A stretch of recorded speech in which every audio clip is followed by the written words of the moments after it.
చక్రబంధంలో కేసీఆర్ అట. ఒకవైపు కేటీఆర్పై కవిత విమర్శలు, మరోవైపు బీజేపీలో బీఆర్ఎస్ విలీనం అంటూ ఊహాగానాలు. అంతలోనే కమలం గూటికి గువ్వల. త్వరలో మరికొందరు చేరతారనే ప్రచారం. ఇంటా బయట చుట్టుముడుతున్న సమస్యలు. ఇప్పుడు నేను అనుకుంటున్నా ఏంటంటే ఈయన ఎప్పుడో గాలికి వదిలేసిండు పార్టీని. అది ఎటన్నా పోనీరా బై, ఈ కేసుల నుంచి బయటపడడం ఎట్లా అన్న దాంట్లోనే ఉన్నాడు. అందుకనే మీరు చూడండి, కవిత ఎపిసోడ్ వచ్చింది, ఏమన్నా యాక్షన్ స్టార్ట్ చేసిండా? దెర్ ఈజ్ నో యాక్షన్, సైలెంట్గా ఉన్నాడు. పబ్లిక్ ఇష్యూస్ చాలా వస్తున్నాయి, మాట్లాడుతుండా? మాట్లాడతలేడు. ఎప్పుడు మాట్లాడుతుండు? ఆయనకి సంబంధించిన పేరు ఎప్పుడైతే బయటకు వస్తుందో పలు కేసుల్లో అప్పుడు బయటకు వస్తుంది. విద్యుత్ కుంభకోణాల కేసుల్లో కేసీఆర్కి నోటీసులు పోయినాయి. చలో వెంటనే తేరుకున్నాడు, అందరితోని డిస్కషన్లు డిబేట్లు పెట్టిండు. కాళేశ్వరం ప్రాజెక్టులో భాగంగా మేడిగడ్డలో ఆ విచారణలో పీసీ ఘోష్ కమిషన్ విచారణకు పిలిచిన రోజు ముందు వారం రోజులంతా పెద్ద చర్చ పెట్టిండు. ఇప్పుడు మళ్ళీ కమిషన్ రిపోర్ట్ వచ్చిన దాని మీద మళ్ళీ చర్చ పెడుతున్నాడు.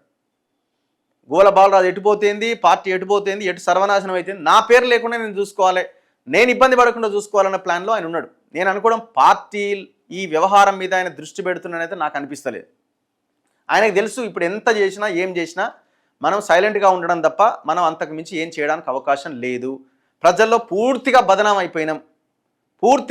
అయిపోయినాం. రేవంత్ రెడ్డి అనేటోడు మనల్ని మొత్తం నిండా ముంచి అవతల పడేసిండు.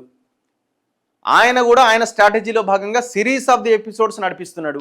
ఒకరోజు ఫార్ములా రేస్ అంటుండు, ఇదైపోని ఇంకోటి తీస్తుండు. చాలా స్ట్రాటజీతో పక్కా ప్లాన్తో పొలిటికల్గా ఏ గేమ్ ఆడాలో రేవంత్ రెడ్డి ఆ గేమ్ ఆడుతున్నాడు. కేసీఆర్ని మూసిపడేస్తున్నాడు. మళ్ళీ బయటికి ఇట్లా తొంగి చూసేది ఆలస్యం ఒక సిరీస్ నడిపిస్తున్నాడు. కవిత ఎపిసోడు ఇంకా భయంకరమైన ఎపిసోడ్ అది. మరి దీని వెనకాల ఎవరున్నారు ఏందన్నది అది మనం చెప్పలేంలే, కానీ ఎవిడెన్స్ లేనప్పుడు. సో ఇట్లా అన్ని రకాల ఇష్యూస్లో ఈ మొత్తానికి ఆడ రేవంత్ రెడ్డి ఉన్నాడు కాబట్టి అది సాధ్యమవుతుంది. ఏ మాట కామాట. ఎవరిది పొలిటికల్గా చూస్తే పబ్లిక్కి రేవంత్ రెడ్డి చేసింది ఏం లేదు, కేసీఆర్ అసలే చేయలేదు, అది పక్కన పెట్టండి. పొలిటికల్ వార్లో కేసీఆర్కి ఇదై కూర్చున్నాడు, ఏమంటారు కదా, ఇదై కూర్చున్నాడు రేవంత్ రెడ్డి. సో ఆయన వేస్తున్న స్ట్రాటజీలో కేసీఆర్ నిర్బంధంలో ఉండి బందీ అయిపోయి ఒక దగ్గర కూర్చోవాల్సిన పరిస్థితి వచ్చింది. ఆయన ప్లేస్లో ఇంకొకరు వేరే వాళ్ళు ఎవరైనా ఉండుంటే ఈ సిచ్యువేషన్ కేసీఆర్కి ఉండేది కాదేమో.